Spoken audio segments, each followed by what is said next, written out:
পাশাপাশি যেহেতু সামনে পুজো কেন বলছি, পুজো তো এসে গিয়েছে, কেনাকাটা করতে মানুষ শুরু করে দিয়েছে, মানুষজন ঠাকুর দেখতে বেরিয়ে পড়েছেন।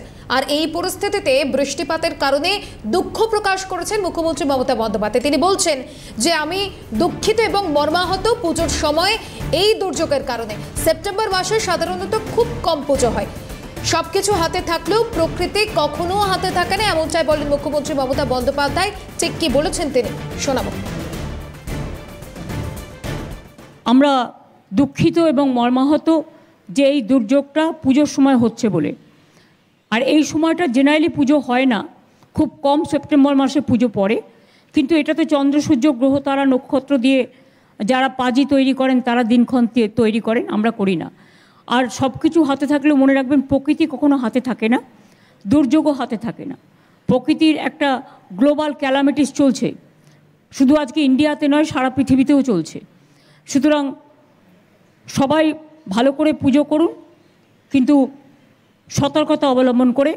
সতর্কতা মানে ভয় পাওয়া নয়, সতর্কতা মানে যাতে ইলেকট্রিকের তারগুলো ঠিক থাকে। লোডশেডিং হলে কন্ট্রোল রুম আছে, তাড়াতাড়ি আপনারা খবরটা দিন, যাতে তারা সঙ্গে সঙ্গে আমাদের স্টেটের যেটা আছে রাজ্যে, সেটা এখনও কোনো অসুবিধা হয়নি। কিন্তু কখনো কখনো যদি হয়ে যায় আপনারা সেগুলো কন্ট্রোল রুমে জানাবেন। কন্ট্রোল রুমের নাম্বার অলরেডি আমরা সংবাদপত্রকে দিয়ে দিয়েছি এবং আমার ফেসবুক টুইটারেও আপনারা দেখে নেবেন। শহর কলকাতায় জলযন্ত্রণার ছবি, সকাল থেকে বিভিন্ন জায়গার সেই পরিস্থিতির ছবিগুলো আপনাদের সামনে তুলে ধরছি। তবে এরই মাঝে দুটি বাসের রেষারেষিতে আহত বেশ কিছু যাত্রী। আহিরিটোলা পরিবারের বাসে বাদুর ঝোলাফের, বাস থেকে আসা বাসের ধাক্কায় আহত কয়েকজন। দেখুন এই মুহূর্তে সেই ছবি দেখাচ্ছি। এই পরিস্থিতির মাঝেই বাসে বাদুর ঝোলাফের, তারই মাঝে দুটি বাসের রেষারেষিতে আহত বেশ কিছু যাত্রী। একটি দরজায় যাত্রীরা ঝুলে রয়েছেন, তারই মাঝে পাশ থেকে আসা একটি বাসের ধাক্কায় আহত হয়েছেন কয়েকজন।